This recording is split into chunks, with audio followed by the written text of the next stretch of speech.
नमस्कार दोस्तों, आज हम आपको 30वें सोमवार की व्रत कथा सुनाने जा रहे हैं। तो चलिए शुरू करते हैं। प्रेम से बोलिए जगन्नाथ जी की जय हो।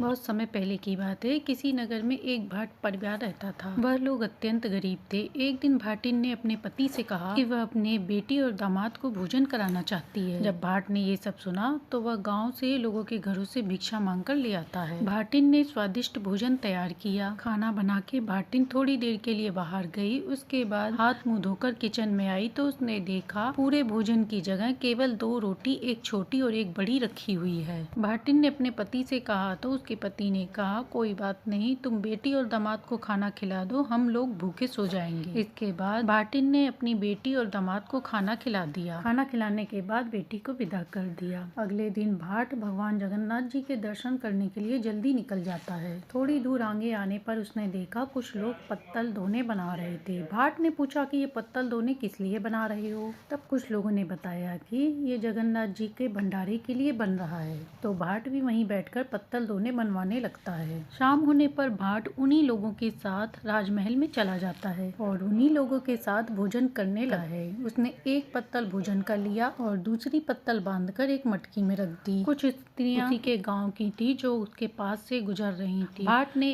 एक मटकी उठाई और कहा कि इसे भाटिन को दे देना। रास्ते में मटकी का वजन एकाएक बढ़ने लगा। जब वह स्त्री मटकी को उतारकर उसमें हाथ डालकर देखने लगी तो उसमें उसका हाथ फंस गया। स्त्री ने कहा, भाट की सौगात भाटनी के पास जाए और हमारा हाथ छूट जाए। ऐसा कहते ही मटकी से उस स्त्री का हाथ छूट जाता है। घर आकर उस स्त्री ने मटकी अपनी सास को दी और कहा, इसे देखना मत, इसे सीधे भाटिन को दे देना। परंतु सास का मन नहीं माना। उसने मटकी खोलकर देखा तो उसमें हीरे मोती भरे थे। सास ने सोचा कि इस मटकी के बदले में दूसरी मटकी दे देती हूँ और उसमें गेहूं डाल देती हूँ। जब उसने गेहूं डालने के लिए भंडार खोला तो उसमें कीड़े मकोड़े घूम रहे थे। सास ने जब देखा तो वह घबरा गई और बोली, भाट की सौगात भाटनी के पास जाए और हमारे गेहूं हो जाएं। उसके ऐसा कहते ही उसके गेहूं कीड़े मकोड़े की जगह गेहूं में वापस हो गए। सास ने भाटिन को बुलाकर मटकी दे दी। भाटिन ने अंदर आकर मटकी खोली तो उसमें हीरे मोती भरे पड़े थे। भाटिन ने उसमें से कुछ हीरे मोती दान कर दिए और कुछ अपने लिए रख लिए। इसके बाद भाट भगवान जगन्नाथ जी के दर्शन करने की इच्छा से आगे बढ़ता गया। इतने में उसे एक साधु मिले जो एक साधु नहीं बल्कि स्वयं भगवान जगन्नाथ जी थे। वह भाट की परीक्षा लेने के लिए वहाँ प्रकट हुए थे। तब साधु रूप में भगवान ने कहा कि भाई तुम कहाँ जा रहे हो? भाट ने कहा, अरे साधु महाराज, मैं भाट हूँ और भगवान जगन्नाथ जी के दर्शन करने जा रहा हूँ। तो भगवान ने साधु के रूप में कहा कि तुझे जगन्नाथ जी के दर्शन की इतनी इच्छा है तो तू इसी समय धुनी में धंस जा। तब भाट धुनी में धंसने लगा। तब साधु ने कहा कि नहीं नहीं, तू कुएं में धंस जा। भाट कुएं में कूदने के लिए तैयार हुआ तो साधु ने कहा कि नहीं नहीं, तू भड़बूजे की भाड़ में चला जा। भाट भड़बूजे की भाड़ में सिर देने लगा तो तब साधु ने कहा, नहीं नहीं, तू मेरे साथ चल। इसके बाद भाट साधु के साथ चल लिया। साधु ने थोड़ी थोड़ी सामग्री देकर भाट को भोजन बनाने को कहा। भाट ने खिचड़ी बना दिया, आटा गूंथ दिया और सब्जी बनाने लगा। उधर खिचड़ी की हांडी में से पानी बाहर निकलकर बहने लगा। भाट समझ नहीं पाया और उस पानी को बाहर निकलता देख उसको पीने लगा, जिससे उसका मुंह जल जाता है। इसके बाद उसने रोटी सब्जी और खिचड़ी बनाई और थाली में परोसकर साधु को भोजन करने को कहा। तब साधु ने कहा, तुमने यह भोजन झूठा कर दिया है, मैं भोजन नहीं ग्रहण करूंगा। तब भाट ने राजगरों को भोजन कराना शुरू किया। राजगरों ने भोजन कर लिया परंतु भोजन समाप्ति नहीं हो रहा था। तब भाट समझ जाता है कि यह साधु कोई और नहीं बल्कि भगवान जगन्नाथ जी ही हैं। इसके बाद वह साधु के चरणों में पड़कर कहता है, हे प्रभु, आपके दर्शन पाकर मैं कृतार्थ हो गया। अब आप मुझे पुरी में भी दर्शन दे देना। जगन्नाथ जी ने कहा, जहाँ पर हमें वहीं पर पुरी है, तुम्हारी जो इच्छा हो वो तुम मांग लो। तब भाट ने कहा, हे प्रभु, आप तो सब जानते हैं, हम अत्यंत गरीब हैं, मेरी दरिद्रता दूर कर दीजिए। तब भगवान ने कहा, पुरी के पास ही एक बेत का वन है, वहाँ से 5 बेत तोड़कर ले जाना। जब भाट वहाँ पहुँचा तो लोभ के चक्कर में ज्यादा बेत तोड़ लेता है, जिससे उसकी मुश्किल मुश्किलें बन जाती हैं। वह घबराकर भगवान से क्षमा मांगने लगता है और सारी बेतें फेंककर सिर्फ 5 बेत ले लेता है। अब उसकी मुश्किलें खुल जाती है। वह 5 बेत लेकर साधु के पास आता है। साधु ने उसे पीतल की एक लोटा दिया और कहा, चैत मास के सोमवार को इन बेतों की पूजा करना और चौथे सोमवार को हमारे नाम का भंडारा कर देना। सारे भोजन के व्यंजन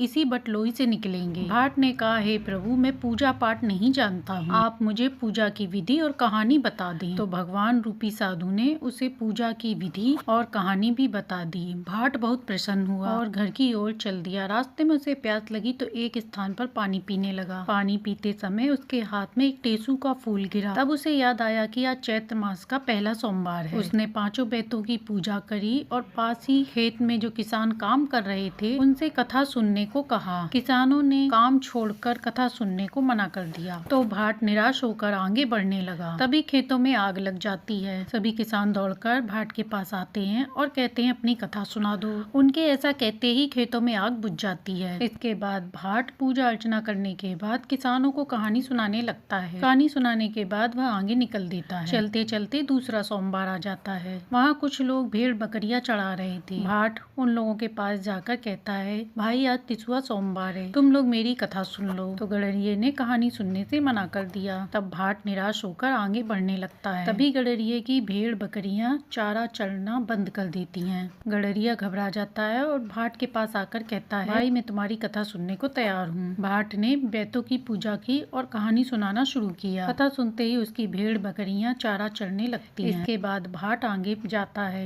चलते चलते भाट उस गाँव में पहुँचता है जहाँ उसकी 2 बेटियों की ससुराल थी। एक बेटी अमीर और एक गरीब थी। भाट अपनी अमीर बेटी के घर जाता है। उस दिन तिसुआ तीसरा सोमवार था। भाट ने बेतों की पूजा करी और कहानी सुनने को अपनी बेटी से कहा। बेटी के पास बहुत काम था, उसने कहानी सुनने से मना कर दिया। उसके ऐसा कहते ही उसके घर में चोरी हो गई। अब भाट बहुत निराश हुआ और वह अपनी दूसरी गरीब बेटी के घर गया और वह अपनी बेटी से कहा कि बेटी, आज मेरा तिसुआ तीसरा सोमवार का व्रत है, मैं तुझे पूजा करने के बाद कहानी सुनाना चाहता हूँ। बेटी प्रसन्न होकर कहानी सुनने को तैयार हो जाती है। उसने पूजा के स्थान पर चौका लगाया और सारी सामग्री लाकर दी। इसके बाद भाट ने बेटी को कहानी सुनाई। भाट ने बटलोई में बैठ डालकर खटखटाया तो व्यंजनों के ढेर लग गए। पूरे गांव को भोजन कराया गया। भाट ने बेटी को आशीर्वाद दिया। उसके घर में धन धान्य के भंडार होने लगे। अब भाट वहां से निकलकर अपने घर की ओर चल दिया। अब चौथा सोमवार आया। भाट को भंडारा करना था तो उसने गांव भर में निमंत्रण दे दिया। भाट ने नहा धोकर विधि पूर्वक बेतों की पूजा की। बटलोई को खटखटाया तो कच्चे पक्के भोजन के ढेर लग गए। सारे गांव वालों ने पेट भर के भोजन खाया। राजा के यहाँ भी ढेर सारा प्रसाद भिजवाया गया। राजा इतना सारा प्रसाद देखकर और लोगों से उसकी प्रशंसा सुनकर नाराज हुआ। राजा ने सैनिकों को आदेश दिया कि भाट के पास जो बटलोई है उसे लेकर आओ। भाट सैनिकों से लड़ने की हिम्मत नहीं रख सकता था, इसलिए उसने वह बटलोई सैनिकों को दे दी। राजा बटलोई पाकर बहुत प्रसन्न हुआ। अब राजा ने सोचा कि अब मैं पूरी नगरी को भोजन करवाऊंगा। यह सोचकर उसने पूरी नगरी को निमंत्रण दे दिया। राजा ने बटलोई में बैठ डालकर खटखटाया तो भोजन नहीं आया। उधर नगरी में सारी प्रजा भूख के मारे व्याकुल हो रही थी। राजा को गुस्सा आया। उसने सोचा यह सब भाट की कारस्तानी है। राजा ने सैनिकों को भेजकर भाट को पकड़ के लाने को कहा, लेकिन भाट को पहले से ही पता था कि राजा से भोजन नहीं बनेगा, इसलिए वह पहले से ही घर छोड़कर भाग चुका था। सैनिकों को भाट नहीं मिलता है और भाट ने सोचा कि अब उसी साधु के पास जाना चाहिए, वही मेरा भला करेंगे। चलते चलते रास्ते में उसे 2 पोखर, 2 आम के पेड़ और एक सांप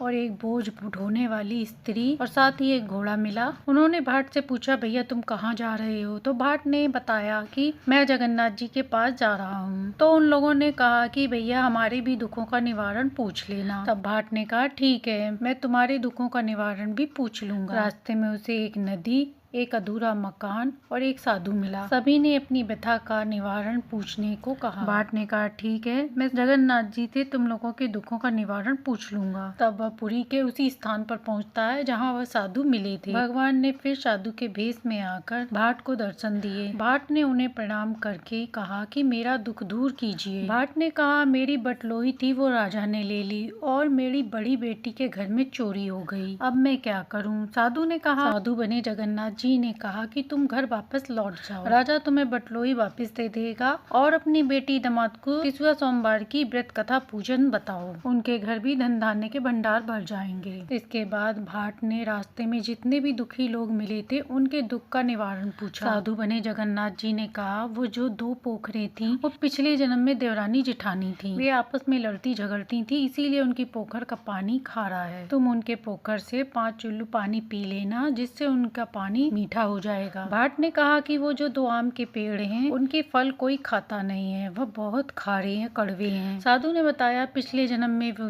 दोनों पेड़ धनी थे। पिछले जन्म में उन्होंने किसी की मदद नहीं की, इसलिए वो इस जन्म में आम के पेड़ हैं। उनके आम जो कड़वे हैं, तुम दोनों पेड़ में से 2-2 आम तोड़कर खा लेना, उनके आम मीठे हो जाएंगे। फिर भाट ने उस बोझ ढोने वाली स्त्री के बारे में पूछा। साधु ने कहा वह पिछले जन्म में अपनी सास से छिपकर हलवा बना कर खाती थी, इसलिए वह अपने सिर पर बोझा लिए घूमती है। तुम उसके सिर का जो बोझ है उसे छू लेना, इससे उसके बोझ हल्का हो जाएगा। फिर भाट ने उस सांप के बारे में पूछा कि आधा वो बामनी के अंदर है और आधा बामनी के बाहर है, कृपया उसका भी निवारण बताइए। तब साधु रूपी जगन्नाथ जी ने कहा वह पूर्व जन्म में प्रधान था, परंतु उसने कभी किसी की मदद नहीं की। तुम उसे छू लेना, इससे उसका भी निवारण हो जाएगा। अब भाट ने अधूरे बने मकान मालिक की व्यथा सुनाई। साधु ने कहा उस धनी आदमी से कहना कि वह किसी गरीब कन्या का विवाह करा दे, इससे उसका मकान पूरा बन जाएगा। अब भाट सभी के दुखों का निवारण करके वापस आ जाता है। उधर राजा ने उसे बुलाकर उसका स्वागत किया और उसकी बटलोई वापस कर दी।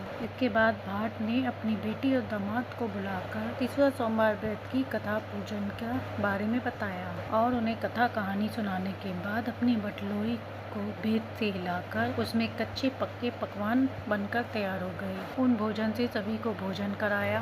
इस प्रकार भाट के द्वारा किए गए तीसरा सोमवार शुरू हुआ है। टेसू के फूल से पूजा करने के कारण इसे तीसरा सोमवार कहते हैं। तो ये है तीसरा सोमवार व्रत में सुनी जाने वाली संपूर्ण कहानी, जिसे सुनने से जगन्नाथ जी की कृपा बरसती है। कहानी अच्छी लगी है तो लाइक एंड सब्सक्राइब करें।